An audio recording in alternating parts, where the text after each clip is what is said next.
All right, hello and welcome back. After some streamy-ish issues, we're back after a very spicy game one. We'll see if there are any draft changes, anything like that. Should be really exciting for game two. Well, hopefully they can send us to at least a game four. And how you guys feeling after the break? I Hydrated. mean, yeah. I'm feeling pretty chill. Just got myself a glass of water. It was a quite interesting game to say the least, as you mentioned. We got to see Nocturne pop off in a Cassio top lane.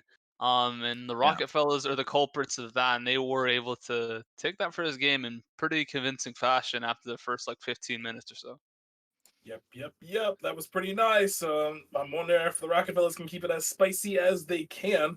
This time they will be on blue side, so which means they get the Yes. first pick. So we will have to wait and see what they decide. And it is draft time. So let's get it going, lads. Okay. All right. What do we got? What do we got? So What do far we we got are. cooking? Well, they're cooking so far. The same exact bands as last time. So there's that. Really not much of a change there.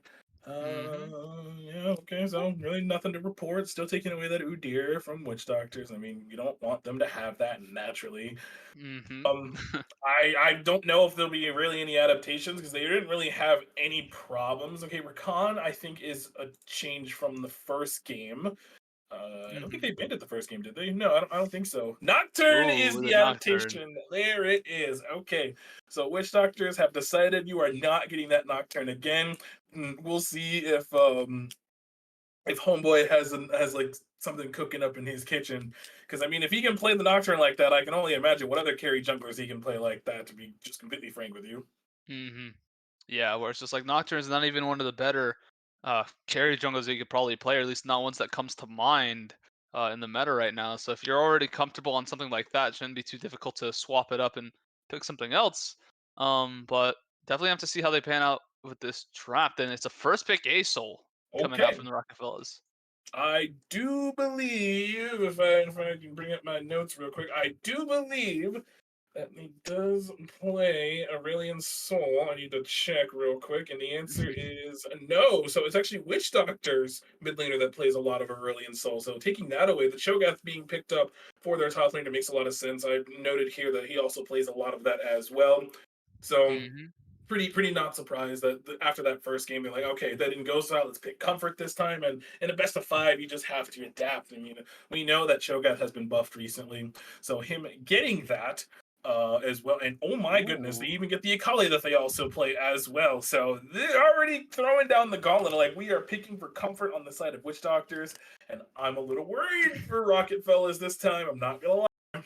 And definitely, it's definitely interesting. I mean, Akali, I'm pretty sure does decently well into ASOL because there's not much stopping Akali from getting on top of him in the first place. So not too hard of a matchup for her, especially considering how hard she spikes at 6. And Shogath, you got to keep an eye on because he's a pretty solid top laner. But I Yeah, know if any people follow LS or any other like high elo players, they do preach that you can take him into the bot lane if you pair him up with something like Senna.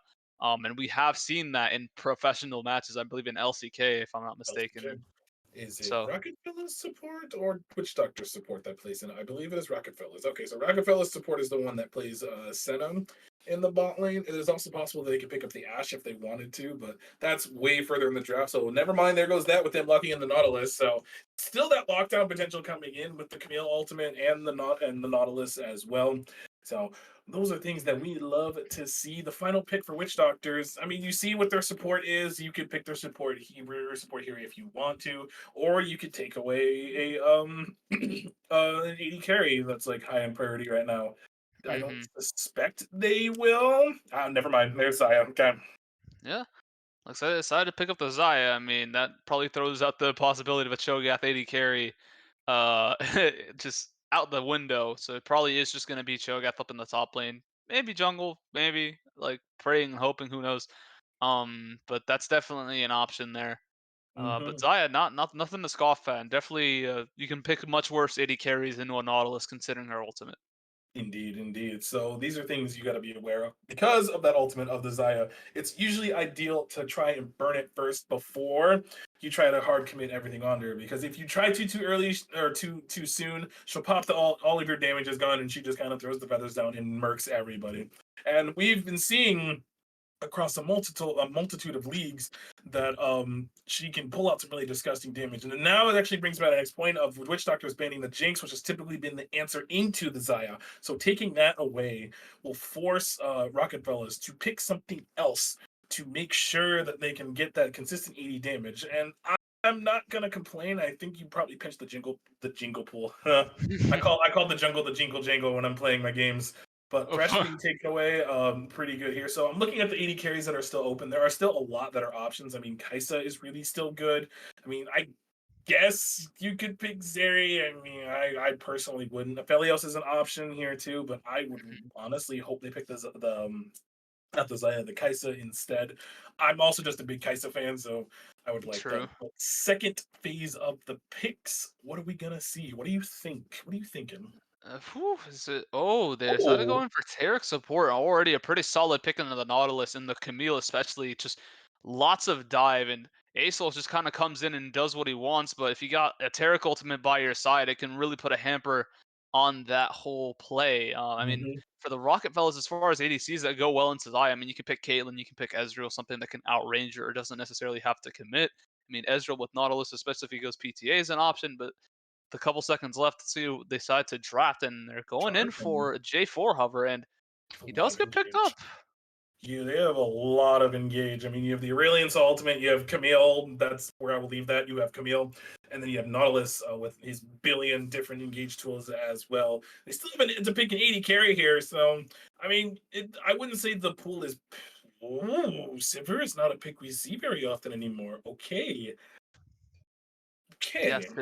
Sivir is not that bad on an option. I mean, Mm-mm. especially considering like those crit changes where you can take get Navori second. She's not in the worst spot compared to some of other AD carries, and I mean, if you had to pick something that can match Zaya in terms of just wave clear, and you can Yeah, already commit to something, like you can commit to fighting Tarek the Sivir, and you don't necessarily have to worry about the stun because of your spell shield. So it gives her a lot of room to work with, and it just kind of buffs the potential Trundle. fight that they want to take. And Trundle locked in last as the Okay. counter pick. So this is gonna be kind of spicy on both ends, I think. So obviously you have the mid jungle, or not mid jungle, the mid top on Witch Doctor, who has comfort, straight comfort, because they play a lot of Shogun and they play a lot of Akali. So the two of them are pretty comfortable. I didn't see a lot of Zaya games coming out of their 80 carry, but I mean we saw pretty much all of them, so we know that he can play it. And then you have Tarek and Trundle to finish out this draft. I Hmm. I like it. I mean, it's engaged. It gives you some front line. You have Cho'Gath and Trundle and Tarek as well, and then you have Akali, who realistically the only person she's probably going to be able to blow up is the Sivir, because Aurelion Sol is going to build health. So I mean, not saying she won't blow him up, but I mean like she can. It's just harder. So it's very interesting, especially with all the CC can also lock down the Akali as well. And as an Akali player myself, the one thing I hate is CC. Before I continue ranting on about how good both of these drafts, I think they're both good, but we're gonna take it back to the analyst desk to bring in our boy Darter Wolf to get his opinion on this draft. Without a doubt. Yeah. Let's see. I mean, it's interesting. I really like the Jarvan pick on 4 for Rocketfellas. It's a really good pick against the Zaya. It's one of the few engaged junglers you can play that allows you to layer CC on top of Zaya, even if she does ulti, because you can't pass over top of the Cataclysm. I do think picking Zaya on 4 is a bit interesting in this draft when the Rakan is down. The Thresh ban is really obvious coming through from Rocketfellas on 4 or 5, I feel, which they did go for. The Jinx ban, I would have expected a Kaisa ban with the Nautilus being open, but Jinx is a really strong pick into Zaya. It's a really easy lane to play. I'm not a huge fan of the Sivir. Like I said, I think Kai'Sa's really strong in this draft, even though they do have a lot of counter dive on the side of WD. When you have Camille, Nautilus, Jarvan, Kai'Sa is so easy to play, and again, and Kai'Sa Nautilus is a classic lane combination and Yeah. into the Zaya pick as well. So, I do prefer Rocketfeller's draft. I think it has a lot more cohesion than WD. I think Akali's a bit lost in this draft. It's very hard to play her into Camille, Nautilus, Jarvan. I feel, but we'll see how it goes. Yeah, I mean, I'd have to agree with you. That was the main thing that was sticking out to me is what you mentioned, cohesion just coming out from the Rocketfellas, where it seems as though the Witch Doctors have the tools to like play the disengage, but not everybody's kind of like on the same page. Where it's like Um, Yeah. Cho'Gath is kind of just like sitting there as a meatball for now, and then Akali is just supposed to kind of picked in a vacuum to just deal with the Aurelian Soul. But as far as disengaging, it doesn't do the best. And with the amount of point and click CC or practically point and click CC that they have on the side of Rocketfellas, it is going to be an uphill battle for the Akali in this game. Yeah, Indeed. 100%. I'm kind of like jotting down a couple of things that I'm kind of expecting this game. And one of the ones that is for the side of Rocketfellas is obviously they have to scale. That's their entire comp. Camille full build when she gets her Sheen, but other than that, I mean, the Cerulean Soul and Sivir need time to get into the game. So I'm kind of putting Rocketfellas, not Rocketfellas, I'm putting Witch Doctors on a timer to win this game because like they have to scale too. I mean Zaya especially, but Akali not so much. If she's able to get to a point where she's ahead enough to be able just to blow up Sivir in every single fight and take out most of their damage, and I don't expect this game to last too long in that instance. So I'm pretty much doing some math in my head as Rocketfellas pretty much have to make it to like 30 25 plus, and hopefully they have like 2.5 3 items by that point, and by Yeah. then they should be able to like pretty much steamroll this game. But witch doctors don't need that much time. They really only need like 15 20 minutes to like hit those points minus the Zaya, because I mean with the crit changes, yes, you can get the quick blades, but like I'm just curious, like how long this game will take, and it's really funny, especially because Witch Doctor said, I think it was them who said they were in a hurry. So Yeah. This is definitely looking like a late game scaling game. I mean, WD has a much stronger mid game spike, and I think the Zion Akali can a lot easier bridge this Cho'Gath into the late game than the side of Rocketfellas, which is very much a late game sided comp, and you're really looking at this Camille Jarvan to be your bridge into that late game with the amount of scaling you have. Because even though the Sivir has a lot of pressure on wave against Zaya Taric, you're really never getting kills in bot lane 2v2. Even the 2v3 is really hard to pull off post 6 with the Taric ulti and the Zaya ulti. Even if you're layering CC on top of the Zaya, she still probably won't die. So you're really looking at this top side to be where this game should start. With this Jarvan Camille having a lot of pressure on that Cho'Gath early. And then you're looking for the side of WD, this Akali, to see if she can, since it is a vacuum answer and ASO, if she can get that solo lead in mid lane to be their bridge into the late game scaling that they have. we inspect delay. Okay, yes, we are. Okay, Yeah. so same thing as last time. So far, Swift is up 1 with his Hex Tech. Now, what soul Yep. do we think it's going to be for game 2? I'll let everybody else decide first, so I don't get first pick this time. Yeah, I'll go for Chemtech this game, I think. I All right. really want to see an Infernal because that would be kind of hilarious. Yeah. All right. Good to know. Nobody picked my choice. I'm gonna go with Ocean Drag or Ocean Soul this game. Okay, I like it. Okay, I like it. I like it. I like it. But it's speculate time, boys. Ready to Mm-hmm. It hydrate and get is. ready for this game? Without Yeah. a doubt, I'm primed and ready, as ready as I'll ever be. Yeah, should be some spicy late game team fights as well. Oh, I agree. But let's dip out for a couple of minutes, wait for the speculator to go, and then we'll be right back with game 2 between Rocketfellas and Witch Doctor.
What is up, everybody? Welcome back to Game 2 of this Best of 5 series for Rampage playoffs here. We're in quarterfinals, and the Rocketfellas are up 1-0. And we're just heading into Game 2 with some interesting drafting going on here. We saw a B1 Asol, saw a Cho'Gath coming in pretty early into a draft, and C-Sivir. Haven't seen her in a bit, but a bit of trading coming out from both the AD carries, just tossing Qs back and forth. It should be a reasonably standard 5-point from both teams, I feel. Not a whole lot of damage early. And yeah, the Sivir pick is really interesting. I feel like Kaisa is really strong here, but Sivir can work. It has a lot of pressure on wave, allows him to play pretty safe as well. So with the amount of kill pressure that this Kaisa, this Xayah Taric has at 6, you really can't kill them. So this should be interesting. Pause. Just pause for a hot second. Okay. Teleport ignites coming out of Yes. in the top lane. Now we know Camille can get out of sticky situations regardless of whatever happens. But this is good. I think this is going to be a contention point for their jungler to be up in top lane quite often. I can foresee that, like, because she doesn't have flash, she's just gonna wait for the hook shot to be down, and she just kind of dies instantly. And this is the one thing I kind of hate about teleport ignite top laners. It's like, I get it, they're mobile, but like, you're gonna be a target, and we can see that. You know, he's starting in the bot side.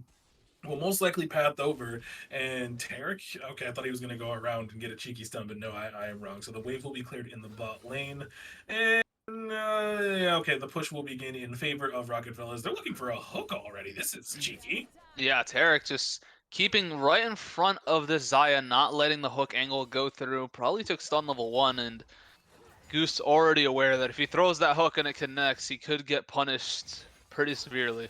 Well, we could hover over him for a second if you just want to click on him. Yeah, does hit level 2, is able to go Nice. for the stun. Taric does in fact have the stun level 1, but that level difference in XP difference is just way too much to handle. And he's already chunked out to about 200 HP 2.5 minutes in. Yeah, the Sivir Nautilus definitely has the advantage level 1, so I'm not surprised they're playing so heavily on wave to get that level 2 spike because they can. Wait, look top. Jarvan's invading. Oh yeah, you're right. Jarvan should pay for this. The invade. He just went from he got his blue, got his Gromp, and then invaded the red, and he was able to get it without even having to blow flash. So now Barolo is just forced to go back to the bottom half of the map. Doesn't even want to clear his camps. He's going for it. I think he's going to go for the red buff as well, and they should be aware of this. And look, they're already moving over right now to meet him, unless this is a mid lane gank that's disguised. Oh, it turned into a mid lane gank. They wanted to spectate to check if his red buff was fine, but they forced the flash out of Messiah. Messiah gets instantly exhausted, and is it going to be enough? One more auto, and that's going to be first blood going over to Teddy Wall Street. He but got the just kill! Quickly. Yeah, just as quickly. Goes 1 for 1 in that case. I mean, first blood goes to the Akali, but 2 stumps for 1, you're not in the worst spot. Yeah, I mean, a 1-for-1 for the Akali early definitely gets her, especially since you get the first blood gold. It's not a bad trade. She doesn't have TP, so the wave is a bit interesting. This Trundle does have to clear it just so it doesn't crash into tower and makes her lose a bunch of farm. But it should be a fairly even trade for the mid laners here, since this Aurelion Sol did get the kill with his E, I believe. And I'd expect Trundle to be looking top here soon because, as you mentioned earlier, this Camille doesn't have flash, and TP Ignite is a lot easier to play if you're like Gwen or something, where you have a lot more easily accessible mobility, whereas Camille's a lot more restricted as to how she can escape without flash. So we'll see if he goes for it or not. So I actually think that red buff invade kind of negated the whole game plan from Barolo. Because of that got taken, he thought he was going to make the way to going towards the other red buff, but then I think that when they saw the bot lane, he's like, nope, I'm just going to go mid instead. Now, granted, that does come through with a successful kill, but I mean, I think that just ruined the whole pathing that he had in mind for this game. So honestly, intelligent play from Victanium on that one. I think yeah. Vicinity for his name, but I don't know if that was intentional or not. Yeah, they did drop the ward in Tribro, so you can see there. So it does spot up the bot lane really early, so they can go for that mid gank a lot easier. We should probably see a lot of farming out of this bot lane. I'd be surprised if we get a kill. So a lot of the focus should be on top and mid here. I was gonna say do it Akali, but she didn't. Yeah, I was waiting for it. Yeah, hit the minion. Didn't want to continue to go further, but Barolo spotted out here, looking for a gank, and J4 slowly coming up towards his Krugs, but not much is going to happen here. Relatively slow-paced game, 5 minutes in, but kind of what we expected, considering both teams aren't opposed to getting some scaling on either of their players. I'm still laughing a little bit as we were told that one of these teams was in a rush, and they don't seem to be very in a rush to me. Yeah, the drafting does seem that way, as we see J4 on the dragon here. It is Infernal to start. Shoot, So there you goes my are spell. wrong. Yep. And they should Yeah, be able to it's get this pretty Aphelios. easily, because Camille did come down here. Yeah, she has CP, so she can go back What? topside. This Yeah. play is interesting. Ooh, a hook lands onto Zaya here. The Okay. Ignite gets dropped, no spell shield coming out from Heal. Diver, but he is able to get the kill onto Goose here. Tarek unable to land the stun, but still, the trade is just in favor, and Spades going over for the side Here of comes Jarvan. WD. Lethal Tempo still procced, but J4 might look for an engage here. He isn't able to land the knockup and gets able to sidestep the stun. But still, they are able to secure the dragon for the side of the Rocketfellas, but definitely didn't have the trade go the way they wanted to with that initial Nautilus hook. And Yeah, they didn't have heal either, so that's kind of a factor of why he died so soon. And I'm actually sorry to cut you off, Darkness. That's the first thing I No, noticed. yeah. Is there was no heal, so the fact that he kept just taking a little bit of damage, and I was actually surprised Camille came down here for this dragon. What's the second dragon? It shows an Inferno symbol, but Yeah, we'll see if it pans down. Ooh, Hex Flash coming out from Goosenav here, able to land the hook, no sidestep available. Akali does have ultimate. She should be able to get out of here just fine. And that's going to be ult used up by the Akali. Yeah. Able to potentially abuse that flash down on her. Good gank just to try and force something there. Almost got it, but Akali has so much movement. It's really hard to lock her down when the Nautilus doesn't have his ultimate available.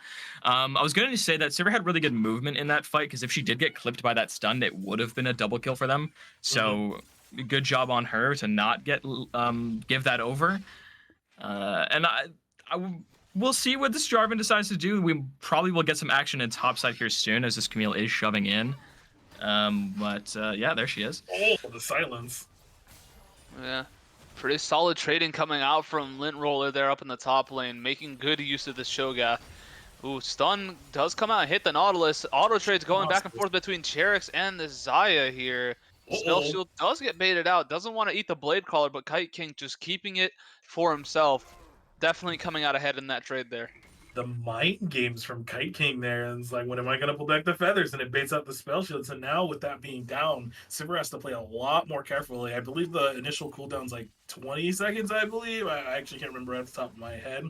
But wow, really good plays there from Kite King. The Rift Herald is also being started on the top side of the map. So not surprised that with the pushing power of the Camille coming in the Aurelian Soul, but I thought they were posturing over. Okay, Akali is going over now, but it's long gone before she even gets there. Yeah, that Rift Herald has pretty much easily going over to the side of the Rocketfellas there. And it looks like we might look for a play up here in the top lane. Hextech Ultimatum does drop. The Cataclysm might be soon to follow, but nice knock up and flash away coming out from Lint Roller. Meanwhile, Akali forced to ult away. The A-Soul from the sky is just not able to land, and it's going to be a pretty safe disengage from both sides of the map here. Nothing else coming out of it at either play. Yeah, it looks like Jarvan does want to repeat top lane to get this Herald down. He does have the Cataclysm available, so they can look to dive, although diving at Cho'Gath is very risky. We'll see if they do go for it. As Hex Flash in bot lane might have a fight here, probably not. Oh, the knockup does connect, plus the stun, plus the Cataclysm isn't going to be enough. They do knock up the J4, forces the flash, but the tower shot is going to make sure that he goes 1-for-1 all the while in the bot lane. Zai just pumping out damage, unable to get the ultimate off after the depth charge comes in. Flashes away because the Terra ulti just doesn't come out in time. Cherix able to flash away from the stun, and we do see the Trundle here for some level of assistance, but they aren't able to pick up a kill either way, and that's just a 0-for-0 on the bot lane, but a 1-for-1 in the top lane. Oh my goodness. If it was just one hook connects, cancels the base. Does Cherix have Q and a couple autos? It might be enough. The stun does connect. One more auto might be it, but Cherix is taking the tower. And Goosenav, it might look for a hook. Nah, he's just going to let him live. No, like just not enough damage. If the pickaxe was done, then hopefully gets the kill there. Oh, that's so sad. Or even just one more longsword, to be completely honest. Even just one longsword gets him that, yeah, because he does have Noon Quiver plus dagger here. I'm assuming he has magical footwear, because that dagger would have been a so. boots. Would have been boots if I remember correctly. This is what I'm I would saying. hope. This is Yeah, why I say I would Simmer hope it would be sucks. boots. Simmer Yeah. sucked in the early game, and that's why. Oh, but the reward for the scaling is actually really good. But here in the mid lane, we have the junglers kind of meeting. They are aware of each other's existence. I don't anticipate. Well, they didn't see the Trundle, so this could be a fight either way. No, Saya does have Yeah. flash. Ooh, the Oh, E does goodness. connect, and Trundle able to pull up, but not gonna get much out of that as Acel's able to glide away pretty easily, or fly away, however you want to classify it. Zaya Yes. gets flashed Oh. on, does land the hook. We do see the J4 come in. The Cataclysm Blade Caller? not available. The Blade Caller does root them up, but Sivir is there. The healing coming out from Tarek is able to keep Zaya alive, and the Q isn't able to come through. The Cataclysm does drop, forces Trundle to flash out of there, and Tarek is just sitting there 1v3 holding them off, and he's able to do only that. The Cho'Gath is here. TP does come out from Cho'Gath, and he's just moving in as a big boy. Goosenap might look for a Neil? hook. The knockup does connect onto him. Akali does try to look for some sort of a play, but Oh it's my get instantly God. knocked up, and Cho'Gath pumping out the damage on his own. Tarek's walking in by himself, doesn't have vision on this, does drop the control ward, but he's not going to go any further.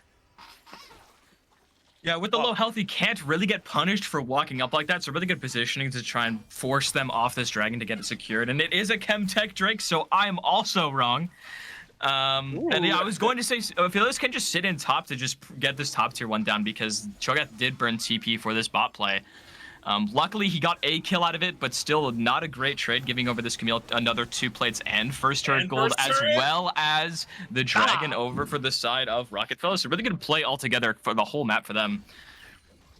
Okay, and the really interesting thing about this is Witch Doctors are the #1 seed, and Rocketfellas are, yeah. are the 4th seed. So this is very, very interesting because coming in, you kind of expect the 1st seed to kind of just roll over everybody, but in competitive play, it's just you just never know. And this is one of those instances that we're seeing right now that just. It doesn't really matter what your seed is if your gameplay is good. Like yesterday, I'll bring in real other sports, for instance, March Madness yesterday. Purdue, the #1 seed, lost to a 16th seed. Like you just don't know what exactly is going to happen when games like this are happening. Yeah, March Madness is full of upsets, and I definitely agree with competitive league's no different. I mean, everybody plays champions differently. You can one matchup's one-sided one way, and then 2 different people play it, and it's completely the other side. But that's definitely a testament to just how volatile League just is as a game. And speaking of volatile, even though the kill score is 3-4 in favor of the Wild Witch Doctors here, they are behind in gold against a team that's pretty much guaranteed to scale harder than them. I mean, Camille got first tower. Goosenap is sitting in the bush, able to get the ultimate onto Zaya, and the Camille's come down here. The Tarek ulti comes out. The Blade Caller is yet to be used. The Hextech ultimatum keeps her locked in place, and there's just nowhere to go. 2v4, and there's not much left for them to live here. One heck of a gank. And straight TPs back up into the top lane. The Cataclysm does get used. Forces the flash out of Cho'Gath. No Hextech ultimatum available yet. But the flash forward from Victini. There's no tower for this Cho'Gath to escape to, and he's soon to fall. And then here he goes. Victini picks up the kill, and then Trundle, nowhere to go, no flash, and the flag and drag to follow up as well. And that should be yet another kill relatively soon. Does get the smite for the distance, but Camille should be coming up rather quickly. They're going to give the kill to the Camille, at least hope to. Just take the kill! And there it goes. I mean, after the span of about a minute, that's a 4-for-0 for the side of the Rocketfellas. Oh, he connects, and nice stun timing coming up from the Tarek here. That's going to be a kill going over to Wall Street Daddy. Forces the flash out of him. Good response here. Flash forward, and the or the QE coming up from Kite King, but it's just not going to connect as the Tarek's flash does get him to safety. I don't know if Kite King will get canceled. Okay. Nice stun, but spell shield, so tough luck. Yeah, yeah, the spell shield saves him there. They can dive this. Yeah, he's looking for a dive here. There's no flash. The Tarek stun does connect, and the Blade Caller, that's going to be a kill straight over to them. But the TP coming out from Messiah, he might be able to grab something if he goes over the wall. His ultimate can get both here. Is available, and he just drops it. Bada bing, bada boom, lands the stun onto both. Blade Caller does keep Kite King alive, but he is able to go over the wall, and that's a kill going over to him. Trundle slowly but surely making his way over there to save his supports, and Goosenav goes in for the hook once again, tries to keep Tarek locked up in place with a depth charge, and it does, in fact, do that, and that's going to be a double kill going over to Messiah. 4-1 and 2 on this Asol. Yeah, and CS Velios did grab the Herald there on top side, so I'm assuming he'll drop it to try and grab this tier 2 in top side, because he does have a huge lead on this Cho'Gath, although he is low on mana, so he might reset here. I was going to say a while ago, it was a really great map play by Aphelios to roam bot. Usually you see Scions do that sort of play where they walk bot on the AD carry's base timing to get a kill, but since he has the TP available, he can make both the play bot and top. Nerfectini with really good timing on that ulti to lock the Cho'Gath there to get the Camille there in time to get that kill as well, and absolute bloodbath in the last 2 minutes. I have never also seen the mid laner be the same level as the AD carry, so that is a first for me. Yeah. Both of them are level 9. I mean, this goes to show how far ahead Messiah is right now at the moment. And I was gonna say something a little earlier. We have objective bounties 60 minutes in the game. They actually popped up about 14, 30 something. So Cherek's just getting quite a bit of damage on there. Doesn't able to land the spell shield to stop the Blade Caller, but they are able to get out scot-free.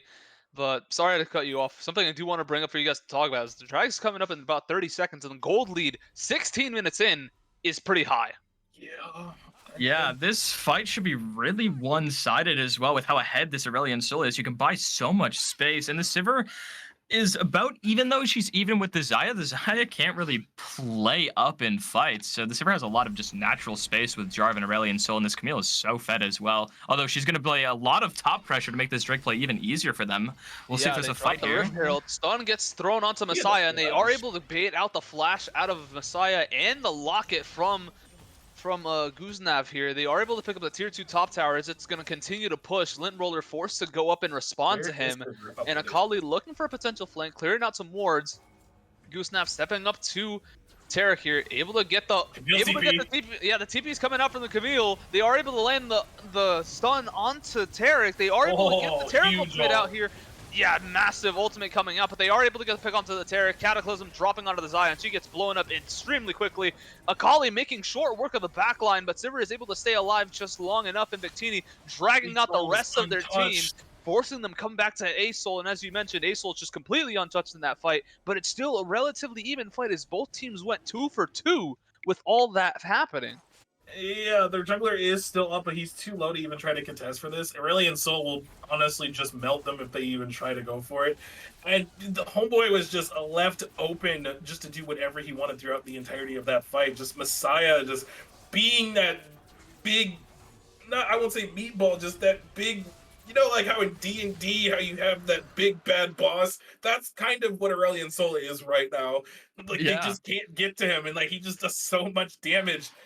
And like they have to find a way to stop this man, otherwise Messiah's just gonna roll over this game. But Akali on the flip side did really good work getting a lot of damage onto the Xayah and onto the Nautilus, so she can be that threat to the backline still. But I mean, you just have to get past Messiah first. Yeah, and I feel that fight would have been a lot bloodier if the Tarek ulti didn't just get through on time. He was like about 100 HP off of dying there when it did get off. So that does save them there, which is a lot of the reason why it was a 2 for 2. And like you said, Akali bought a lot of space, almost one-shotting the Sivir. He lived with like 50 HP on the other side of the fight. But this Aurelion Sol is just such a raid boss. It's hard to kill him with this Camille on top of him as well. They did a really good job on just slayering CC on top of this Xayah. Can't go anywhere. Yeah, I mean, when they get the Mountain Soul too, it's going to be like nigh impossible to kill him. Basically, it's like they just had complete dragon control the entirety of this game. So I'm expecting this to kind of keep going like heavily in favor of Rocketfellas in the meantime. Also, hello Raiders from Risen 2. I take it that series is done, so welcome. That's a quick one. The Blade Caller comes out, and the Cataclysm makes short work of Kite King. He's got nowhere to go. The stun does get sidestepped pretty well by Pleasner Fictini, and the flash forced out of Truth Hurts here. No flag to follow up on that as well, but still gets it out of him.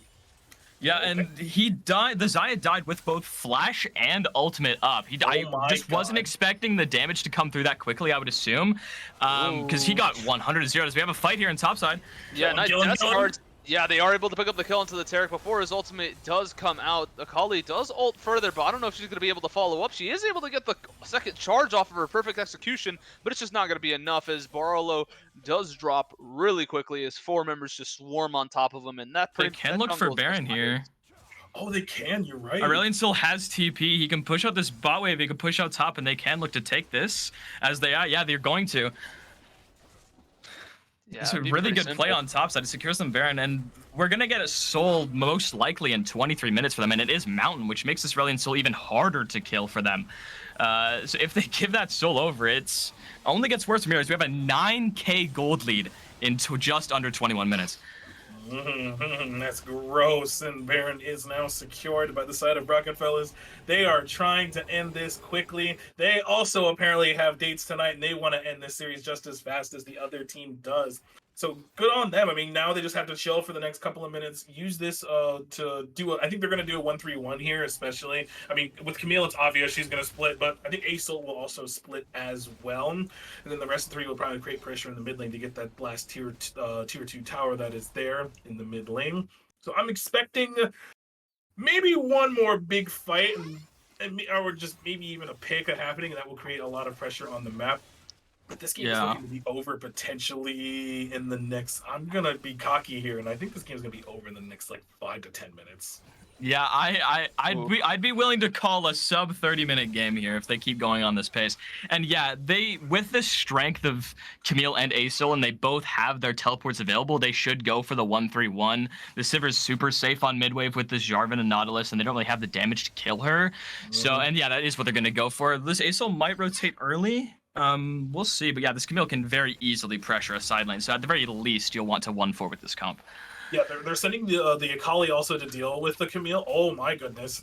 Relax, Yeah, homie, relax. Camille looking for some kind of engage there, but yeah, as you guys mentioned, the gold lead's just going up to astronomical levels at this point. Nearly 10k gold at 22 minutes after the Baron was taken, and it's just pushing down this bot lane pretty easily as well. I mean, Shogath can only hold them off for so long with these Baron-empowered minions coming through, and they might look for a play. Is Taric stepping up to this J4 here? They do drop the Trundle pillar, and Trundle's walking up, uses the ultimate, lands the stun, but not before the Flagon Dragon. The Ace Camille's flanking. Yeah, Camille has a huge flank here. Come in. Yeah, the flank might be coming in pretty heavily, and the damage is getting pumped out as Asol picks up the kill, and they are just chunked in by the Cataclysm. The Hextech ultimatum secures the job, and that is a 4-0, and they didn't lose a single body on this team fight here. And this could probably be the game, because I don't see Akali fighting 4 people off anytime. Yeah, they should. They can just end through bot here with the death timers. Even if they do get up, they can just dive the Nexus towers. We'll see if they go for it. And they're going to be probably sending us to a very quick game 3 potentially. I mean, if they draft like this again and then in the next game, then yeah, I 100% believe it. But Witch Doctors have to come up with a game plan. Yeah, they might take the fight here. They did respawn 3 of them alive. They are able to land the Taric ultimate down, but Sivir is pumping out damage, and they're all in the same spot for the Asol. He does get stunned up and hit, but it's just not going to be enough as the Nexus does get focused. And that's going to be game 2 going to the Rocketfellas, and it puts them on match point for this series. 23 minutes, 13k gold lead, and one hell of a game from Rocketfellas there. Yeah, that was some team fighting. That was some really good team fighting. Yeah. And like there was a period of time where once again Witch Doctors had a little bit of a lead. I think it was 1,000 gold lead that they had at the beginning of the game. Then all of a sudden, Rocketfellas are like, yeah, no, we're just better, and then they just end up steamrolling the game, getting those little advantages in places where they needed them. Like Sivir got a kill that she necessary. Asol, no words, just Asol. Yeah. And then Camille also had like a massive CS lead, got first tower, and they had those advantages exactly where they needed them across the map. And it just pretty much it was cut and dry. Like, it was like, yep, cut the check, boom, game's over. Now we have a game 3 match point. Yeah, this series has been a lot about top jungle. They've had 2 monster performances so far. I mean, it's definitely been interesting to say the least. I mean, we expected this game to go a bit longer considering the champions that were involved, but they just decided, hey, let's just make this one super quick and end this one with 3 minutes deep. But yeah, 23 minutes with Sivir Asol is very fast. Yeah, I expected this game to go on like 10, 15 more minutes, to be completely honest. We Yeah. were looking at a 35 plus. So my little predictions that I had went the complete opposite way. I mean, but it also helps that ASO got like 4 kills pre 10 minutes. So I mean, Yeah. that helped a lot. Yeah. And Jarvan's really good at setting everything up. Well, then exactly what he did. I mean, he set everything up as he needed to. So good for Yeah. them. But yeah, I mean, with that, now we're at match point. We've it's like, and it's by the team that came in as the lower seed. Yeah. So definitely, even if this series goes to 5 games and the Rocketfellas aren't able to close it out, like we can definitely say that they've opened up and made a statement in these first 2 games. But now we'll have to see how they decide to close this one out because the fate's in their hands at this point. So Yeah. Yep. with that, 100%. with that, Looks we're gonna like take a bit of a short break, I guess, and then we'll get into game 3 and see if they can close this one out relatively Yeah. quickly, or if the witch doctors have anything else to say. So don't go anywhere.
right, hello everybody, and welcome back to a Game 3 match point for Rocketfellas, up 2-0 after a very one-sided game last time.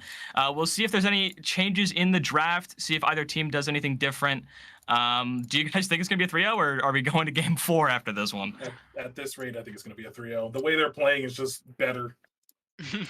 Yeah, they've been playing very clean, especially last game. It's definitely a skill gap to say the least. I mean, we'll have to see. They didn't swap sides this time, so maybe Yeah, maybe they got something cooking. Maybe yeah, maybe they got something cooking. yeah. Since draft is starting, we'll head right over there, and I'll see you guys after, and we'll see your thoughts during this draft. Cool. I'm gonna write True, down true. real quick. Blue bands, red bands. Okay, so the bands are pretty much the exact same. Aurelion Sol is going to be the adaptation taken off the table, so Jarvan is still open. I'm gonna go ahead and note that real quick. So we have Udyr taken off the table, then we have Draven, so on and so forth, blah blah blah. And hello, SDC League, 36 people. Welcome to Game 3 of our series between these two teams. Hecka Baby, the first pick. That is a pick we don't see really often. I like me some Hecarim actually. That's kind of nice. I mean, Okay. it's definitely interesting to see. I know Dart isn't here. The poor soul's just away from the screen until we get back out of here from draft. They did mention that if the the witch doctors wanted to play like Zaya, leaving Hecarim up wouldn't be the worst thing in the world, because at Yeah. least you can dodge that ultimate instead of J4. And now we see the witch doctors have opted to go for J4 themselves. Okay, And and they're like, all right, we're Akali. gonna take it to him. Yeah, and the Akali gets locked in once again, Okay. in the same spot as well. This time blind. Yeah, this time it will be blind, so we don't have the ASOL coming in at this point. And as I'm kind of going over, I'm expecting maybe okay, and I wasn't expecting the Vigar if they pick it, but that will be once again an indication this will be going for scaling. And apparently timers for scaling doesn't matter but in this game because we thought the last game would go 40 minutes and it didn't happen. So Messiah now has his hand on the Vigar, which is a really good pick. I'm glad they're picking him too, and Vigar's been played more and he's getting nerfed next patch, unluckily. So Mhm. the common build I've been seeing, and I've been saying this in everything I've been like casting in and or like opinionating with friends, is I do not really like the tier build into or the tier into Rod of Ages build, especially into this kind of comp. You need to look to blow someone up. So I think going Luden's Void Staff is probably the better Wow. option here. Nami kind of gives away they might pick Lucian in the second part of the draft, which is very interesting. Okay. Yeah, it's Infernal Pit. definitely interesting picking Sins. Okay, so we're just throwing all like meta out of the window at this point, because not only is Akali just locked in, then we have Vhagar pulled in to match it. Nami picked up without Lucian, and then Mhm. Sins locked in, which is presumably top, unless we're just going for some mid Sin shenanigans in the Vhagar. I have no idea at this point. And they're Singe just flying support. through the bands at this point. I'm gonna throw it back to something that the LCK did last year, and it was Singe support. So that is a weird possibility. But I mean, that grounding on Singe pretty much prevents um Hecarim from being able to do anything he wants, and it kind of also puts a little bit of a kink in Rocketfellas draft if they want to do anything with mobility, because Singe can just say psych, and then you can't move. Oh, that's gonna be interesting. But we have rounded out the band, so we have Zaya, Zeri, Tarek, and Olaf band away, and Twitch. I did have in my Wait. notes that their ADC does play Twitch, so this is actually very interesting that they decided to go for this, and kind of down in his champ pool a little bit. Draven and Varus are kind of like the other two that he plays. So Mhm. Lucian, okay, yep, not even surprised about the Lucian like at all. Lucian Nami is like pretty standard. And that was telegraphed from like the start, but Akshan top. The Akshan hover for the top lane. It's been a minute since I've legitimately seen an Okay. Akshan in like an amateur competitive match, and he's Mm-hmm. pulled out probably into the Sins. And if you had to pick someone to stick on top of a It's stick great. on top of, okay, um, so when it comes to mind to thinking about Twitch pairings, Blitzcrank into Nami Lucian is not one of those. I'm just gonna get rid of all of these notes that I had, and apparently it just doesn't even matter anymore. So we're just gonna get rid of all that and just start from scratch. And wow, we gotta go back to the analyst desk and bring Darter in for this absolutely spicy draft. But what are your thoughts on this, man? Yeah, man, give us to us. Uh, wha- this draft is nuts. I like the Singed pick is the Hecarim B1 already surprised me. I initially thought that might be Vygar bot, but then they locked in Nami, which Mhm. completely threw that out the window. Then the Singed on R3. I was expecting Twitch Yumi after they locked Twitch on 4 or Twitch Lulu into the Lucian Nami is a definitely playable, more than playable. But then they picked Blitz to counter the range support. Akshan on 5. This draft is all over the place. I think I like WD's draft better. Although there is like the Vygar is a really strong pick right now, and Yeah. especially into the Sakali, he should have a pretty easy lane, even though there is a Jarvan that has a lot of early pressure. Yeah, it's entirely reliant on this early game, and if any of these lanes can get ahead. So are we feeling a potential reverse sweep angle from Witch Doctors? I mean, Blitzcrank is pretty much like we're gonna go for picks mainly, and I mean with the 4 picks that they have, I mean it's just they're just gonna yank someone and blow them up, and I mean that just pretty Yeah, much negates everything. Like look at how much damage they have. If they kill Akshan, Lucian, or Vygar, that's a significant chunk of their damage. And if Twitch gets ahead, this game is over before it even starts. yeah, Yeah. definitely a WD win on the table here for sure. This draft is up in the air in my opinion. It is definitely up in the air to say the least. I mean, I'm gonna stick with the Rocketfellas on this one The just momentum. because of the fact, yeah, like Yeah. momentum and the fact that if we look at last game, it was mainly a lot of scaling champions that they picked, and they were still able to accumulate 10k gold at 20 minutes.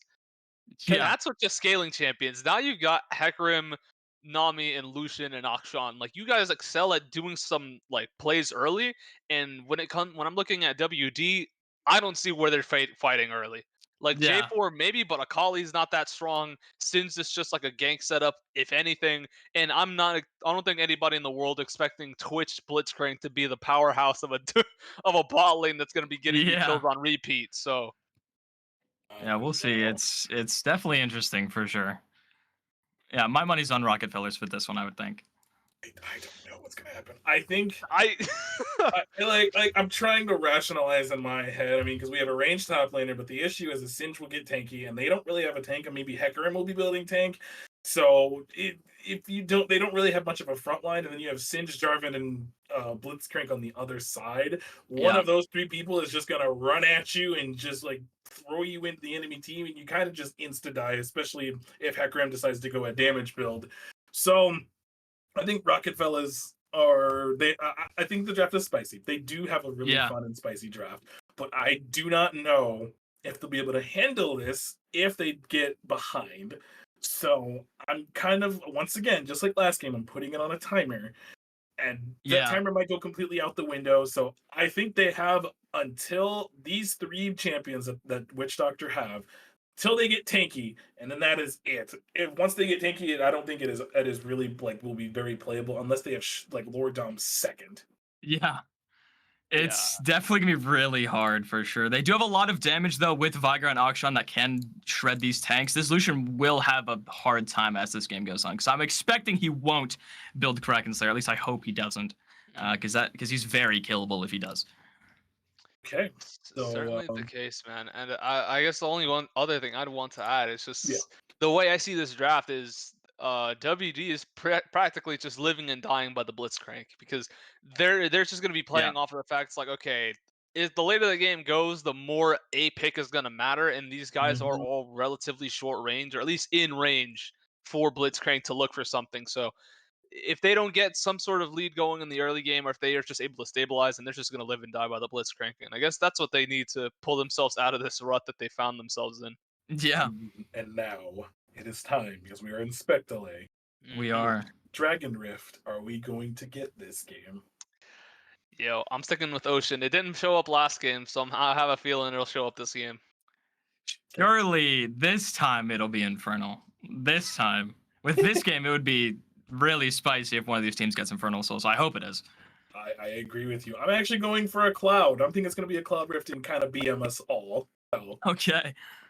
So with that, we will enjoy the spectator delay, get watered up, get hyped up for this next game. It's game 3 between Witch Doctors and Yeah. Rocketfellas coming at you in a couple of sweet, sweet, juicy minutes.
What is up, everybody? Welcome back as we're getting into Game 3 of this Rampage quarterfinals matchup between the Rocketfellas and the Witch Doctors, as the Rocketfellas are up 2-0. And if you weren't here with us before, believe me, as this is probably one of the most spicy drafts we've seen What are all they doing? series. What is this? They're 5-stacking to counter invade, but WD's invading top side, looks like, potentially. Or are they both setting up for a counter invade? I would expect them to walk in here maybe to get vision at least on top side. Yeah, they thought that they were sitting top. They thought they were sitting at a 5-point to look for a pick. This game will be really interesting with these drafts. There's a lot that can happen. It's really dependent on who gets ahead, and there's a lot of skill expression in these comps. Neither one is super easy to execute. I do think that Rocketfellas has an easier time, just with the amount of dive that WD has. It's really easy for Vigar to just sit back and put Cage down and buy a lot of space for himself. So, but yeah, we'll see how this game plays out. I'm looking at the runes right now. Uh-huh. So we have Fleet Footwork on the Singed, which I don't recall him building that very often to much. I'm usually typical to seeing Phase Rush or what's the other Conqueror one? as well is Conqueror, fairly there we popular, go. yeah. Yeah. It's just gonna be interesting. It's like maybe that's the reason for that is just for laning phase, but like out of laning phase, like is that gonna be really useful? I don't really think so. Also gonna play my favorite video game besides League of Legends. That is the Vigar stat checker, and we have a cheeky level 1 here. Yeah. The Akali E lands at level 1, but we're tanking 2 tower shots at the first level of the game. In the queue, flash auto. Oh my god, Messiah cancels the auto attack, but that's flash for flash in the mid lane as Danny Wall Street is just not starting off this lane the way he wants to. Yeah, and that's really bad for him because he's not only does he have to burn flash, he's also forced out of lane and potentially has to TP back here, and he'll be down in XP a lot. So they can look to capitalize on this Akali no flash as we have a fight in bot lane. Up in this solution, oh my god, the damage! He's just not allowed to exist in this game. The hook does pull him in. They're able to go even, but definitely showing the strength of the Lucian Nami that somehow got through to B3, B4. Well, imagine if Nami had electrocute like she used to be able to do, and then I think Twitch just kind of dies. But Jarvan is here. There's no flash on the Lucian. Oh, flash knockup coming onto this Lucian. He does land the hook inside of the minion. Way. J4 is looking for something, and First Blood going over to this J4, doing what he does best, which is gank at level 3, and this should be another kill. Going over to the J4, actually. Nice flip coming out from this, Singed. His name left my mind so fast because I just never see this champion ever. Yeah.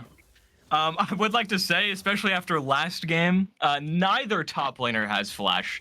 Akshan has TP Ignite and Singed opting for the Ghost TP. What are your thoughts on that, DBZ?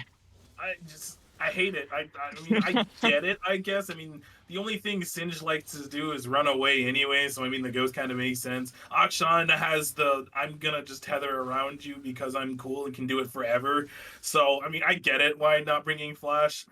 I mean, you heard my thoughts last game. But one thing I wanted to comment on is I'm kind of disappointed that God, I can't remember his name. Can't say his name right. So I'm gonna say Jarvan because I'm just thinking too fast at the moment. Yeah. Speaking of Jarvan, the Akali Shroud comes out. They are able to land the knockup. The Cage does come through. God, good Cage. Able to stop any further damage dropping onto the Messiah here. But yeah. Sorry for interrupting you, DBZ. Hopefully that was enough time for you to catch up with your thoughts. Yeah. just I would not have wanted both of those kills to go to the Jarvan. Sure, the First Blood is whatever. Oh, he's under tower now. The flip under the tower, pretty solid. Does get the PTA off, but pretty even traded, all things considered. Pretty much. Still no flashes on this Lucian and the Twitch, so junglers can bring attention down here, but the kill... Bubble does connect, do have the E tagging onto him. E coming up from Cherix, and Cherix just eating the hook, and that should be a dead Lucian here. There it goes. That's going to be the first kill for this Twitch as Kite King. Not only practically even in CS with this wave coming in, but now has the gold advantage as well. Yeah, uses the dash aggressively and pays for it with a death. And that's turns this lane even further in the favor of Twitch because he has a full 2.5 stacked waves to catch, so he should be up about 10 CS after he catches all those minions. And we might have another kill in bot lane. Yeah, hook lands on Anami. She doesn't throw the bubble over to the Twitch, forces the flash. The Ignite gets dropped, the E pullback, and that is gonna be yet another kill going over to Kite King. And CS Affilio is trying to get some sort of canceled base, but Lint Roller going in for the TP. Shutdown going over to the Akshan, and the reset gets him out just in time before Singe TP's in. That was kind of a weird play. I'm not gonna lie. I'm kind of surprised Jarvan kind of stayed there that close, and I probably didn't know Hecarim was there. I mean, we really didn't see because Director Camp had it in bot lane for that moment. But the shutdown going over to Akshan is good. That gets him that ability to be that annoying Assassin's Creed-ish type. He didn't get his hook shot connected to the wall. He's just grounded. The ghost does get popped by Lint Roller, flipped in, and now Lint Roller's just trying to chase him down. A few more autos, make it the fleet footwork. He catches up to him, and that's gonna be a kill. No, bad over to Hecarim. him. Hecarim just trying to get some damage, but it's just not gonna be enough. Lint Roller just He might die for this. Does get the ground. He's still got the ghost active, if I'm not mistaken, but he's just not gonna chase any further. He had flashy catches him there, Lamau. Anyways, yeah, so, he does. Dragon will go over to the side of Witch Doctors. This will be the Ocean Dragon. Who it was Swift to predict Ocean Soul, I think. Yep, FF. Okay. All right. The Ocean Soul does go.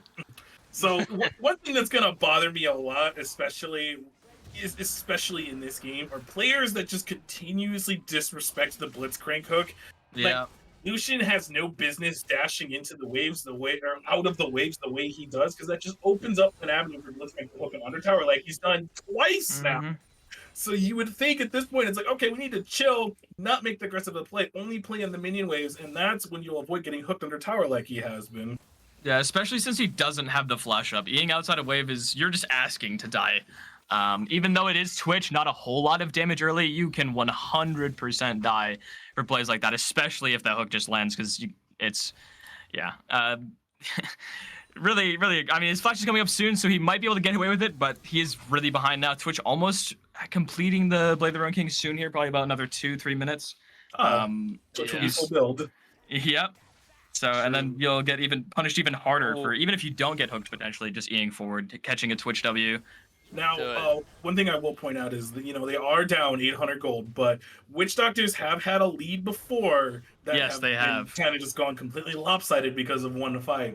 Will this happen again? I don't know. We'll see. Rift Herald looks like is going to be swarmed by the side of Witch Doctors, which I think is their first Herald of the series. I believe so. Yeah, I'm pretty sure Rocketfellas has gotten every single Herald so far. I think they've gotten all 4 actually. I don't think they've missed a single one of them. But this does go over to the side of them, and I'm expecting them to take this bot lane to get this Twitch even more ahead, as that's 100% your WD's win condition here. Indeed. I fully expect that. They're gonna dive this kid while he's. Yeah, okay, there he goes. Hecarim's pulled up. We do see Twitch using the invis, and just leave him alone. Gotta love that ability. And Twitch invis just giving him an insane amount of movement speed and just easily able to walk away from any potential danger. And Blitz, after helping out the Rift Herald, is already back thanks to the fact that he does have his Moby Boots first. Gets under the tower, might throw a hook, and he nearly connects. If that hook hit, that would 100% be another kill on this Twitch. Now, Twitch does lose a lot of, I think, 2 waves due to that pressure from bot lane, which is good. It allows this Lucian to get at least some of this gold lead down a bit, get somewhat back in this game. Unfortunately, they don't get the kill onto Twitch. It is really hard to kill a Twitch without layered CC in the first place. As we might have a kill in mid here. The comes out, and it does connect onto the Akali. We are able to see CC comes out, but not enough lockdown CC, as the Hecarim ultimate as well as the Primordial Burst is just not enough to take her out quite yet. That actually reminds me, can we actually go back to the mid lane? I want to see how many stacks that Vigar has at the moment. So if we could get his portrait up here. Not yet, because there's a hook landing onto this Nami, and the Nami ultimate comes out. The wave does connect onto both of them, but the Twitch E is just way too much, and the spray and pray is just opened up. The Twitch invis comes out, and the culling, trying to keep him away, it's just not going to happen. CS Affilios knocked up by the K4. The Kali ulti does come in, and they just get instantly blown up. He's dead. Oh, and that is a dead Blitz on the bottom half of the map. All the while, the Akshan in the top lane did in fact get blown up relatively quickly, and there's 76 AP coming in on that Vigar just for DPZ's sake. Yep. Okay. That's pretty good for the 10 minutes into the game. I'm hoping by the time we hit the 20-minute mark, that'll probably be about 200. That sounds about right. I think I'm also Yeah, curious what he's roughly. building. He has the Lost Chapter right now, so that might indicate the Luden's build, which I wouldn't mind because, like I said, I prefer Luden's Void Staff, so that way you can completely blow people up and just that extra magic penetration that he will need. Singe looks like he's going full AP, so this will be interesting. Hawkshot also opting for the That's collector first. I was gonna mention that. Which is very spicy.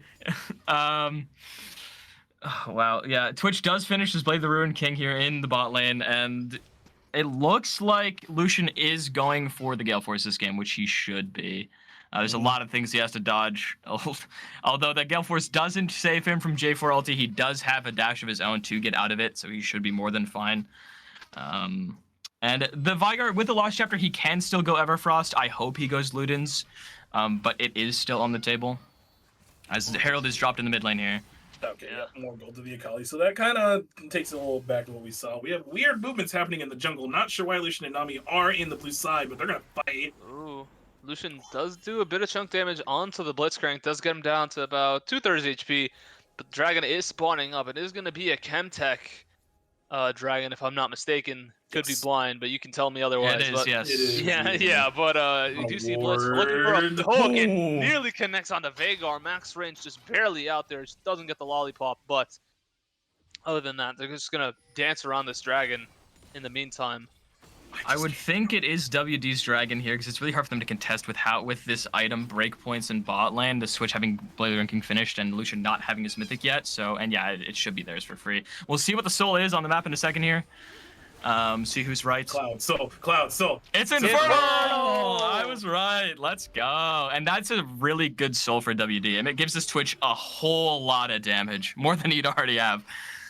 Yeah. Now that I'm thinking about it, it's just with Twitch being ahead, getting that Borg, they're going to be looking to play around him, especially around these objectives. 'Cause if they can get a pick on anybody, as we've seen multiple times from this Blitzcrank, I have to admit, Truth Hurts is really good with these hooks when the enemy team gets too aggressive. He's just like, all right, just pulls him in and you're dead. They're going to try to make a play on this Singed, actually, as I'm going to interrupt myself. Yeah, it might be a bit difficult. He does have a Rylai's on him, so it's going to be hard to follow him up. The hook shot does connect. Able to get quite a bit of damage onto him, as well as the Hecarim ultimate, and that should be it as CS Aphelios picks up his second kill of the game, and just a force onto the Twitch. They do get the Ignite on top of him, but they aren't able to follow up any further. Blitz just hovering around him, looking for a hook angle, but it's just not going to be enough this time around. Does force the flash out of the Twitch, though. Yeah, good play by Lucian there to force the flash out of Twitch. Makes him a lot more vulnerable here, because Lucian doesn't have a flash of his own, so that kind of evens it up a bit in bot lane here.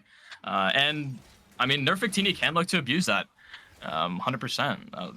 Even though he is ahead, the Twitch without flash is a lot of times a dead Twitch. Yeah, I agree with you. Plates will be coming down here in the next 20-something seconds. I can't get over the Akshan build. I'm wondering what he's building now with that BF sword. I'm assuming. I hope it's Infinity Edge. I hope it is. Oh. Hook goes wide this time around for WD, but Twitch pulls up, has the spray and pray going out, and the Bork does deal quite a bit of damage, just waiting for the E to come out. They have to turn and fight at this point, at least that's what my understanding is. Ooh, flash away from the Twitch.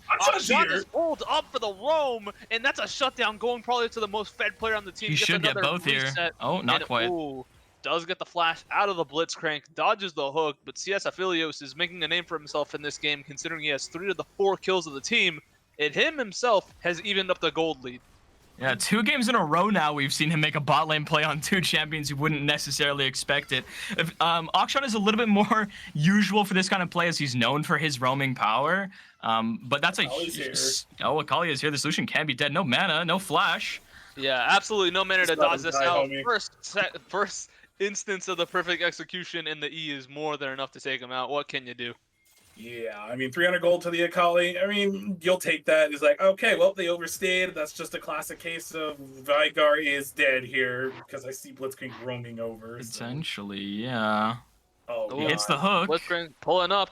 Oh, Oh, nice not sidestep quite. from Messiah. Does get the stun onto Truth Hurts here. The Akshan pumping out a bit of damage, but he's just not close enough for the Primordial Burst. Nice. Oh, the hook No shot trying to come way. around, Oh. trying to style on him, but he might get punished here by Kite King, and he does. The shutdown goes over to him. No. And the Primordial Burst Oh, comes great out, hook. and the hook comes out, and that's a stopwatch pretty much going to waste. So that's going to be 2 kills going over to the Twitch. Kite King with 5 and 1 flash coming out from J4, and that's 3 for nothing on an overcommitment play coming out from the Rocketfellas. Yeah, why are you greeting for that? Oh god. Oh my god, wow. the last skill Watch towards this. and he gets ulted. Oh my god, shutdown going over to Cherix, but he's soon to die as Heckrim's trying to get any sort of comeback onto this one. He is able to pick up the kill onto Truth Hurts and go even, but that's definitely not where you want to be considering how much they picked up before.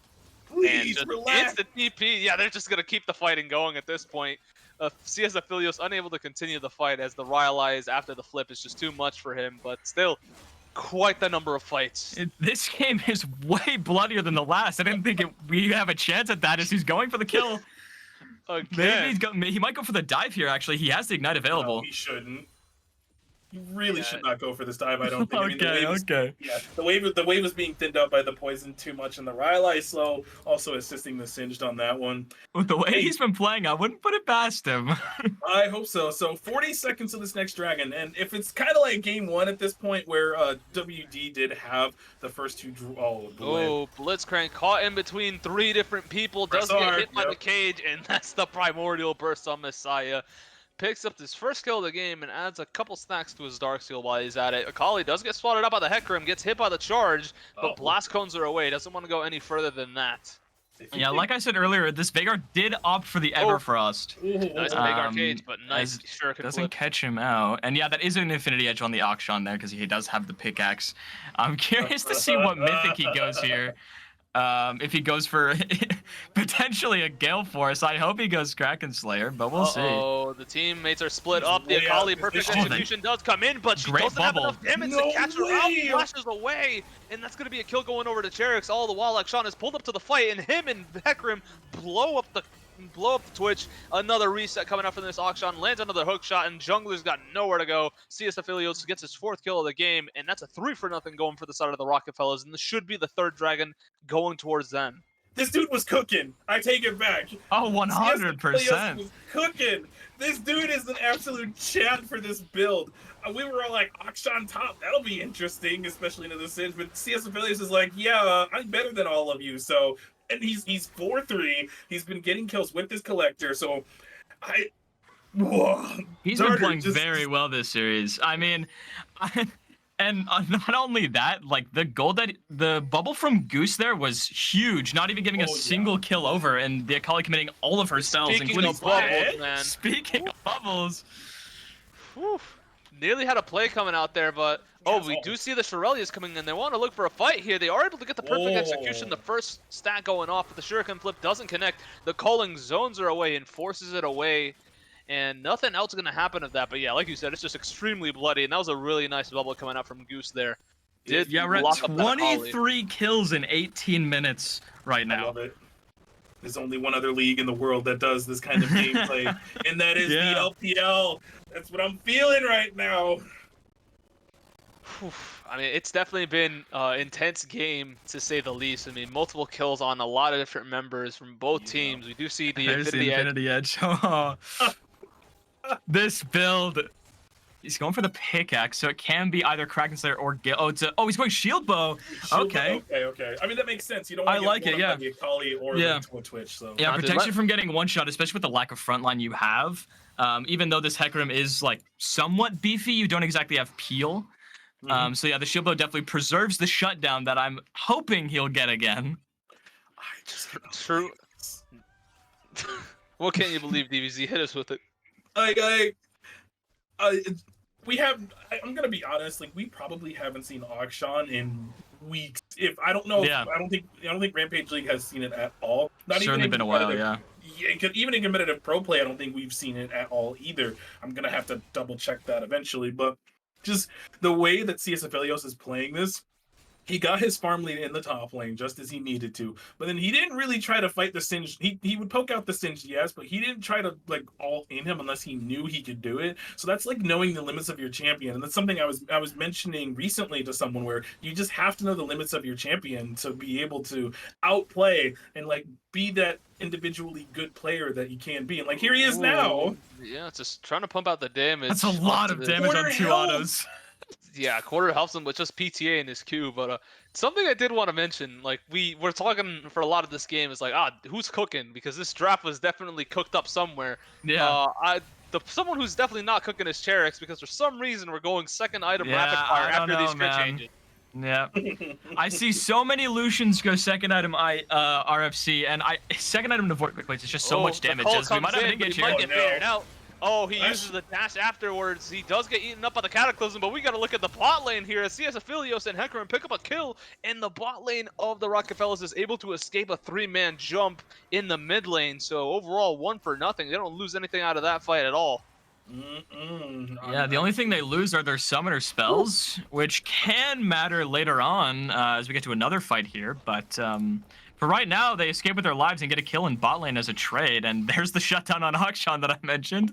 And that's what the shield bow is going to be for. That's why I'm kind of like suspecting that. Honestly, I don't think after shield though he'll be done. I maybe even see a bloodthirster to like enhance that shielding to come in as well and to avoid getting absolutely destroyed. Because They're looking at this Blitzcrank. The speed up just wasn't enough to connect, but definitely looking for something. And speaking of looking for something, Everfrost gets dropped onto this Akali. She walks in, nearly collides with the cage, but still's chunked out to half HP. okay, Besides just zoning her off at this point. and this is the one thing I was something I was thinking about after we saw the Everfrost is like I wish the Vigar and Ari players weren't allergic to damage, like building more damage. Yeah. Because like I know I get it, you know, Vigar is gonna permastack as the game goes on, which if we could check on that real quick. But like I wish it was the Ludens. That's more health going over to him or like going down on him. So like 189. Okay, so pretty close to what I was hoping at the 20-minute mark. We're at 22 minutes right now. But like I just wish it like had Ludens, and like I'm glad he's going for Deathcap second because I highly prefer Void Staff or Deathcap second on Vigar. You just kind of maximize that damage that he can get to be able to blow up this Twitch or this Blitzcrank, sort of. Yeah, he doesn't have too much MR. Yeah, But that's overall, the bonus of buying Ludens is it gives you pen without having to buy the Void Staff, so he can go for the Deathcap second a lot easier into a tankier comp. So we might have a fight here around Drake spawn. 9 seconds. Yeah, and Goosenav is walking up pretty suspiciously. Oh, the hook lands on the Cherex, and he's got nowhere to go. The Hecarim multi tries to bail him out, and he's got nowhere to go. Shutdown going over to the J4, and meanwhile, Akali picks up the shutdown, picks up the kill onto Goosenav here, and there's just nowhere for them to run. A really solid engage coming out from the side of WD as they get a 4-for-0 as Akshan, their main carry, is nowhere to be seen in that fight. Yeah, great hook. You know the Lucian has no flash, so you're able to 100 to 0 CC him as CS on the Aphelios. CS Aphelios, is he going to be able to do it? Oh, the Shroud is just too much. You can't deal damage with those autos if you can't target her, and that's going to be an ace for the side of WD, as well as the third dragon, which should put them at soul point. So no wars in the Dragon Pit means they don't see the Blitzcrank, which means Lucian gets hooked and he has no flash, so he just kind of dies. Now, that also means I think they're turning instantly to the Baron, so They do have the damage for it with this Twitch. However, they are respawning. I wonder if they know that they're going for this. They have no vision of it on the side of Rocketfellas, so they might just think that they reset after Drake. Looks like they might have an idea. They're posturing towards it. Okay, I saw the blue word go down, so they know now. Yeah, this is moving on up, but this Akali gets the perfect execution, chunks them out, the hook comes out, and that's 2 kills instantly from the side of WD. Hecarim ults in, trying to get the smite steal, but the Baron is just not low enough, and that's another 3 kills going over to WD, and they've pretty much evened up this gold lead, if not given themselves a bit more so.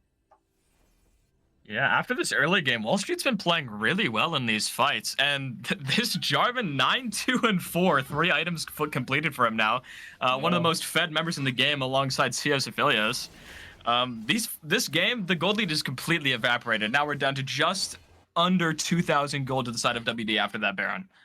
Indeed. So at this point, they're going to take the advantage, not the advantage, but they're going to go the route of most likely the 1-3-1. Oh, well, I guess Blitzcrank and Akali will go to the same lane, but I imagine Blitzcrank will go back with the Twitch. Jarvan will be with them. Akali will push one lane. Singed will do whatever he wants and push another. But I got to go back to that last dragon fight. I think Lucian was too far forward for them not knowing where Blitzcrank 100%, was. yeah. So it pretty much just opened the avenue for him to get easily hooked like he did. And fighting without your strongest member is also crucial. They should have not have walked up there without Akshan being there. So Philios not being there. Ooh. Here we J4 go. walking in, doesn't get hit by the cage, and he's trying to stand Now his it ground, is. but does get knocked in Should by be the dead Hecarim, here, and yeah. that should be Okay. shut down, going straight to the Veigar, probably the last person you want with that shutdown gold. Hecarim just zooming around the fight, doesn't eat the Blitzcrank hooks, but still, that's their most fed player on the side of WD, and he just goes down, so that's a lot of pressure that they lose there. Should finish the death cap too on the Veigar because he did get that shutdown. But here we're Indeed. fighting. Oh, nice Oh, hook man. landing on the Goosenav here, and not much committal left. But the Well, Hecarim just does killing. come in. He should have ultimate. Oh, but he the does switch get damage. back. Dang, the Philios. CS Philios just is pumping out so much damage, but Akali is able to pick up just as many kills on the backline, and Sherix has got nowhere to run, and Akali should just be running him down. But not much room to work with there. It's gonna be a 4 for 3, all things considered. But I mean, for what it's worth, they were able to stave off the Baron for a bit of time. The Kali is the only one with it left. I think Cinch has it too. Actually, now that I'm thinking about it. Oh, the do not- Kali Why would connects. you do that? And Goosenav recognizing that he does not have any MR against a 6-kill Yeah. Akali. Trying to hold the wave, but there's no way you live with walking up to an Akali that's 7-1-7 with the Night Harvester and Shadow Flame completed when you're just a lowly Nami walking up. You're almost certainly dead there as they get top tier 2 and mid tier 2, probably looking to overload this bot lane to get the last outer turret here to completely open up this map and make this jungle theirs now. As we might see an engage here. Barrel. He goes in is for the he Hecarim doing? open by himself into 3 people. Loses half of his HP. Thankfully, Truth Hurt's unable to land the hook for his sake. But definitely ambitious, to say the least. I agree. He doesn't even have a mythic, so I'm not sure what the game plan there was. Everyone has a mythic except him, so I wouldn't be going for those kind of plays at this very moment, especially if you don't know where the rest of the team is. Ooh. Okay. Ooh, I thought she was dead, but nope, she's good. Now, Dragon, a minute 8 away. This is Soul. If WD gets it, you have to fight for this. If you're on the side of Rocketfellas, you have to. He's seen on that ward. He's just waiting for it. Yeah, with please regards to nerf fighting Exceeding. this, Cherix still doesn't have his flash. Neither AD carries actually have flash for this fight, so we'll see if either one of them does get caught out here. Much like the last dragon fight we saw. Akshan. Oh, we're just clearing out vision. yeah. Goosenav might be on the pickings, but it's actually Please Nerf Exceeding hooked over the wall, and there's just not much retaliation that they have with a jungler dead. Oh, and Akali just goes over the wall. It doesn't even matter. He just gets blown up. That's 2 of the members dead just as quick as they showed up to that dragon pit. And that Dragon damage Soul, is that's it. only going to get worse as they're going to collect this Infernal Soul as there is no jungler on the side of Rocketfellas to play for a steal here. No Spellbook mid laner either.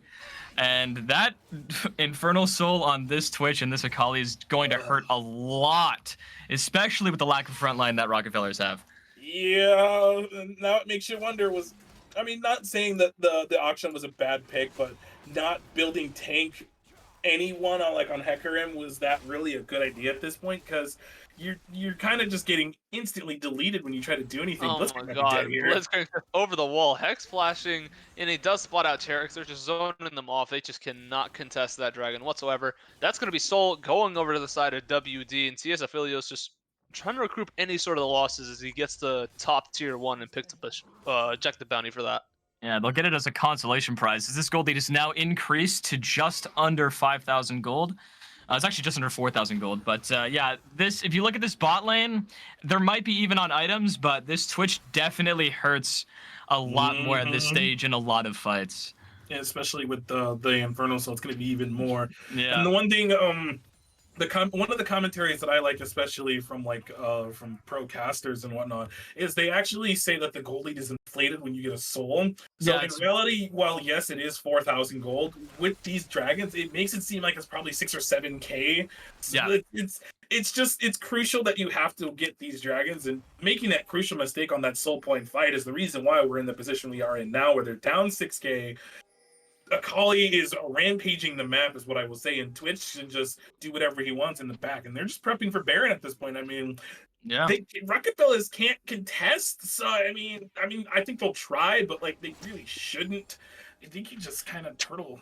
Yeah, you kind of have to play for a steal if you're going to play for anything, and the only issue with that is you're really, I mean, it's really the only play you have at this point. Is just go for the steal, see if you can at least get the buff on some of your members to try and fend off your base, but their take is very fast. Lucian's dead if Akali goes over. Oh yeah. Akali Does have his flashback, but I don't think it saves him. Oh, he's dead. The perfect Oh! execution plus the E, it doesn't even matter. The Baron And he's does get I taken by thought he the stole it. side of WD, and Please Nerfectina gets blown up just as quickly. Since it's just running down Guznav and Messiah, he's got nowhere to run. He's flipped into the poison and make it two poisons my as they get God. blown up, and the range on Twitch just collides on the both of them, and that's going to be an ace for the side That of WD. might be It might game the as game. well. That is the Yeah. game, yeah, that is the game. No, this is over. I mean, the reverse sweep begins. Let's go. We do get a game 4. And think what we a see game Akali 3 again. this was, actually. It was pretty close for a long time there, going back and forth. Both teams having a gold lead at multiple times in this game, but WD just playing this late game out very well.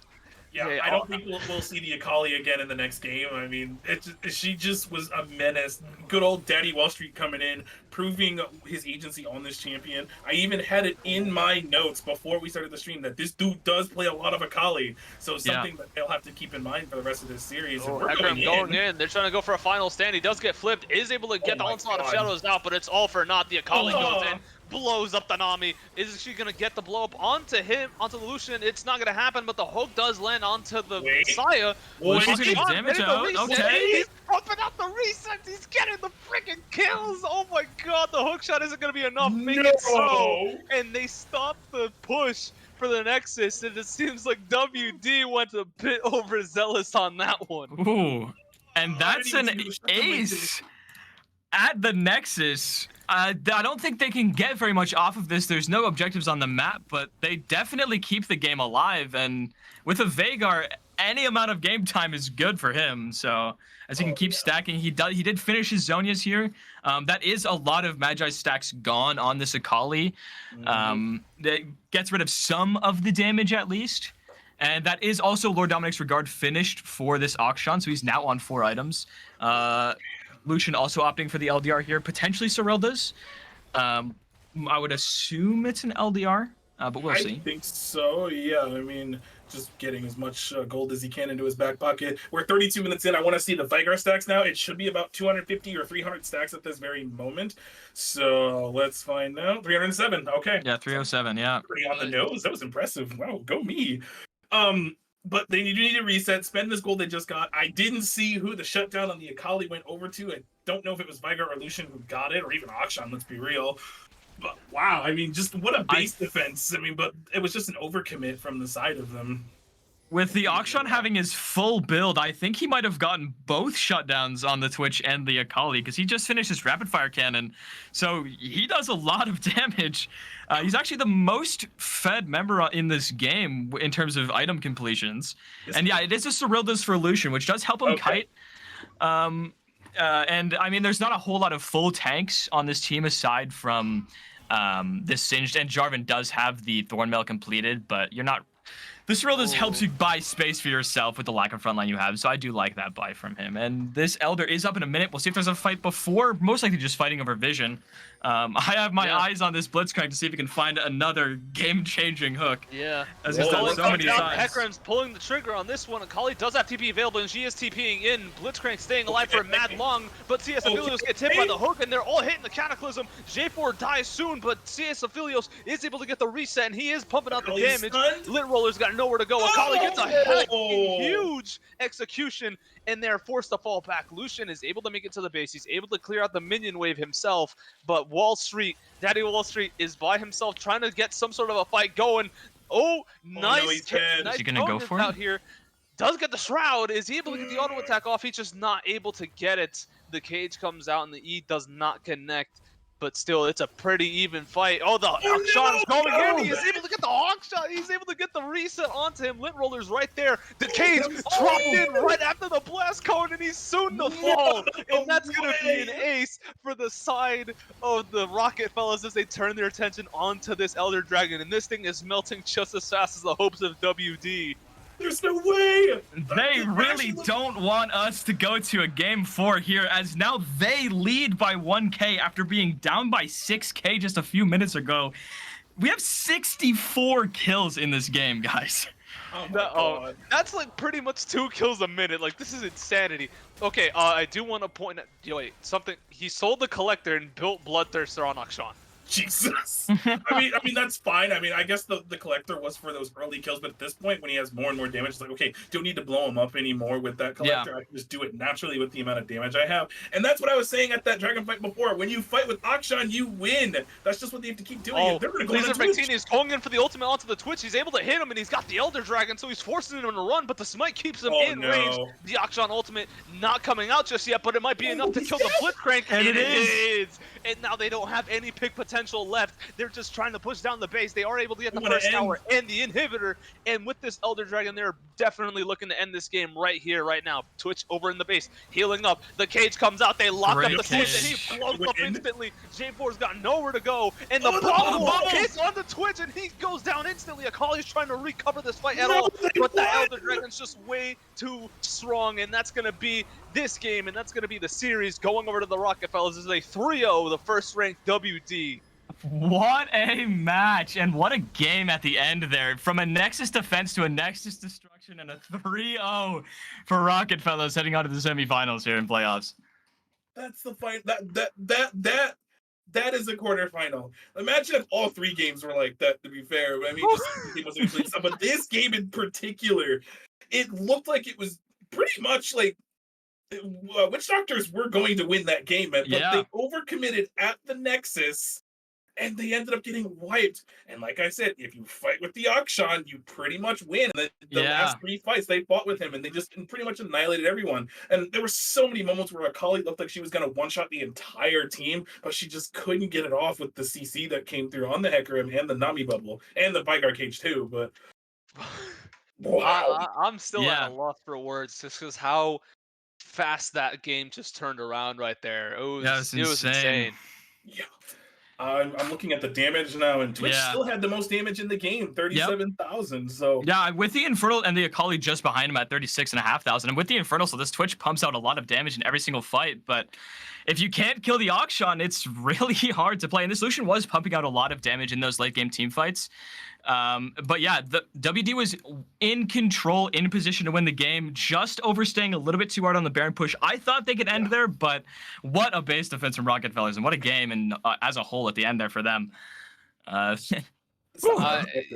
man, I am just still at a loss for words. I mean, shout out to the Rocketfellas, as I've casted a couple of their games already just throughout the season, and coming into this as the last seed and then going up against the first seed, even though some of the games, as we saw, it's like the WD didn't really win some of those games. So either way, it's still a first seed. They get there for a reason. They won some of their games. So it was definitely an interesting series, to say the least. And they made a statement. It's not like they were clawing back and they had to take it to 5. They put them out in 3 games. Yeah. Not only an upset, but a 3-0 upset. It's ridiculous. This is what I like. It's things like this in best of 5s that I really like, because it kind of goes to show like whether or not teams are willing to adapt. Now, I'm not saying Witch Doctor did not. They adapted so hard in game 3 that they threw the gauntlet and said we could do this with comfort, and they almost won. Now, unfortunately, almost winning doesn't get you the win. You have to destroy the Nexus. And I think they're going to be kicking themselves about that base defense that they ended up getting wiped on. It's just so unlucky for them.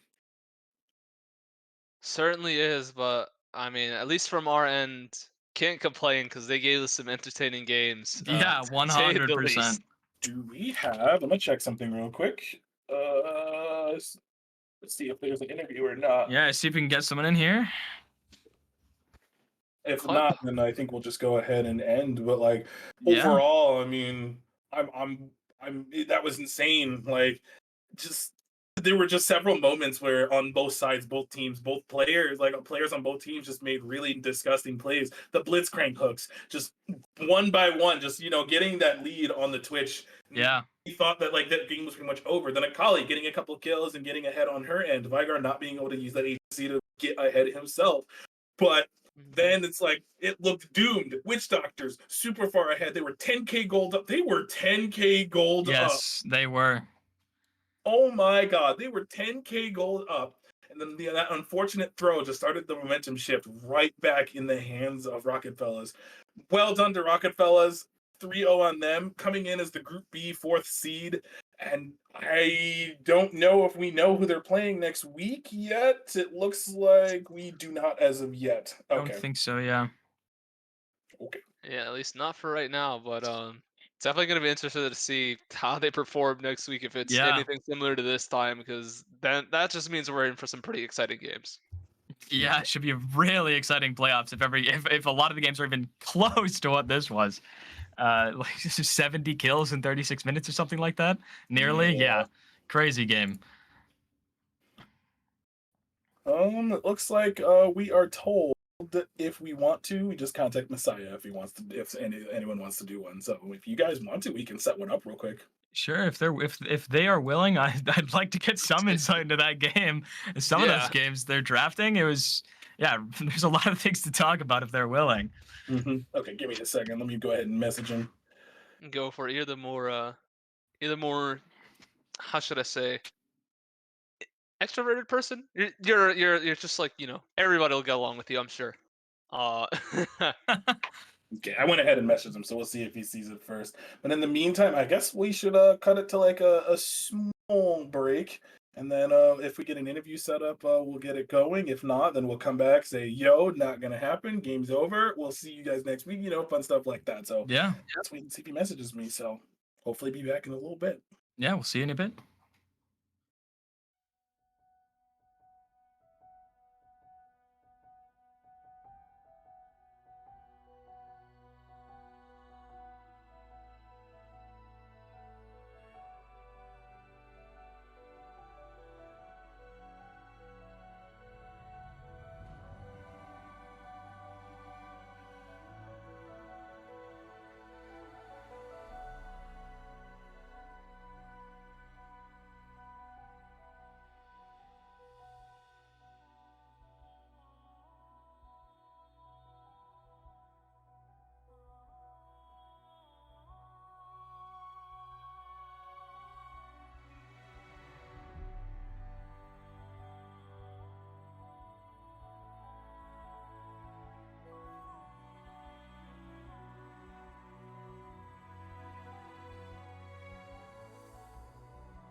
Welcome, welcome.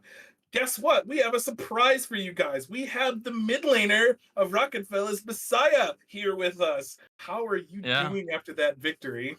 Oh yeah, I am so happy. That was a great series. Everyone was everyone was super happy. It's probably the best we played all season ever, maybe. Oh, Yeah. The whole season. You guys played outstanding, especially in that last game there. Like, well, I mean, game 2 was really one-sided. What were your thoughts going into draft for game 3? Because it was all over the place. I'm curious, the Vigar pick, what were you guys thinking going in there?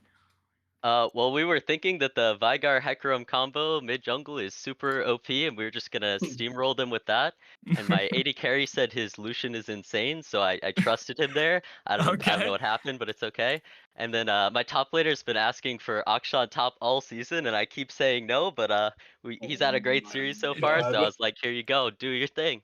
Looks more than just good. I think you might want to look to pick it for him next time if it's not banned away.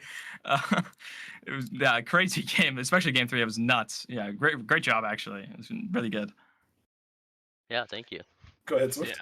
yeah. I was gonna ask. So in that third game, you had a pretty chill lane phase, just like all things considered. Not much was happening in your lane per se, but as the game progressed, it just seemed like the game was slowly slipping through your guys' fingers up until that last play where they were barreling down your Nexus, I want to have just some kind of insight as like what the heck the comms were like and what was the game plan. It's like we just lost this Baron and they're pushing into our base. Mhm. What was going through your guys' mind? Yeah, right. Well, you saw game 1 and game 2. When we see the Nexus, we just end. We're Korean, we just end. We don't fuck around with that innate bullshit, right? We Yeah. end the game. So we see them coming at our Nexus and they're hesitating. We're like, they're not Korean, they're not Korean. So Yep. we stopped them from ending, and we had some comms before that that were pretty crazy. We're like, yeah, they predicted us to go 3-1, so we might just give a game here for the predictor guy, so he's right. But yeah, our Akshan pulled through, and we ended up killing them there and stopping that push, so we could keep playing. Yeah. Yeah, indeed. That was definitely probably one of the wildest plays of the night because Yeah. literally like 20 seconds before they were like, "Ah, well, the game's over. We'll just move on. We're finally getting a game 4." And then you should have heard us. Like we were basically damn near screaming about your guys' base defense there. It was insane. You came through, pulled it through.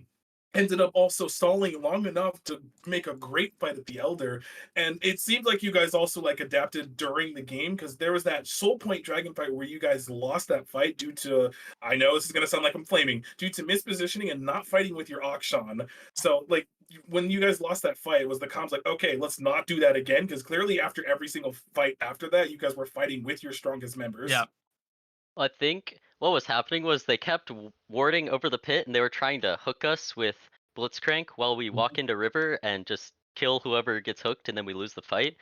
So I was thinking that we just try and enter through like was it through the top side of Yeah, bottom yeah. river instead of Yeah. going through the bottom side, which is where they kept picking us. I don't know exactly where Akshan was at the start of that fight, but He was on his that's way, what I I was think. thinking. Yeah. Yeah, he was in the top side blue side jungle on his way for a flank when the fight started. Yeah. Wow, impressive, very impressive. So we don't know who you guys play next week yet, but are you expecting some of these pop-off picks that you've had to be banned away next week? Um, Usually our jungler gets target banned a lot, so usually expecting a lot of jungle bans, and Asol should just be banned every game. Anyone not banning Asol is kind of trolling. Yeah. And Uh, then go ahead, sorry. no, yeah. And I'm curious to your thoughts on this. Looking at the two opponents you might be able to face coming into this, who would you rather play against, either due to your matchup, the game matchup, who you're more excited to play, just in general? You think the games would be more exciting? Who do you want to play more out of the two guys coming up? Okay, probably. Well, I think playing against Heck would make for a better game if it's streamed for the viewers because that would probably be closer. But I think just B side, like all the teams in B side are really strong. So for an Mm, easier team, I think Flame would be easier for us to play. Okay, yeah. that's exactly what I was gonna ask. And I'm gonna put this in your minds now, so that way when the game come next week, you kind of have it rolling around. What do you think the score of your game next week is going to be? Um, I think it'll be a little bit closer. Might be 3-1 next week for us. Okay. Okay, All no, right. no, that's giving them that pity game as we like to meme about. But I think that'll do it from us, unless you guys don't have any other questions. No, yeah. It was Yeah, a great no, series for me. Like really, really well played. All three games. Very, very well done. Okay, so that means that will do it for us. The other games will be going on way off stream, and then we'll figure out what the bracket is for next week. But in the meantime, Swift starter, you got anything to say before we cut out for the night? I mean, for me, just shout out to both teams playing. Definitely gave us a lot to look forward to. Shout out to the Rocketfellas from being able to see them play throughout the season, and now they're able to Mhm. perform like this. Definitely a good sight to see some improvement from them, and looking forward to how they play next week. So, yeah. Okay. Yeah. The only thing I have to say is I hope the rest of playoffs are just as exciting as this match was. Yeah, me too. Me too. I'm right there with you. Thank you, Messiah, for coming in for the interview. But for the rest of you out there in chat, that will do it for us for tonight's Rampage. Tomorrow, there is Dominant League, and then Tuesday, Divine once again. Swift Dirt, are you guys doing any cool casting things coming up? Or nope, maybe? Not that I Yes? know Uh, of. Not yet. Not right now. Oh, Not okay, at the fair enough. moment, but maybe in the future, because new PC should be built Yeah. either Monday or Tuesday, because Oh, processor's the last thing to get here, so that's the plan. new PC hype, but that'll do it for us here at Risen Esports. 3-0 will end the night. Rockfellas will take down Witch Doctor Gaming, and we will be back tomorrow for some of the Dominant League. Take care, stay safe, and have a good rest of your night.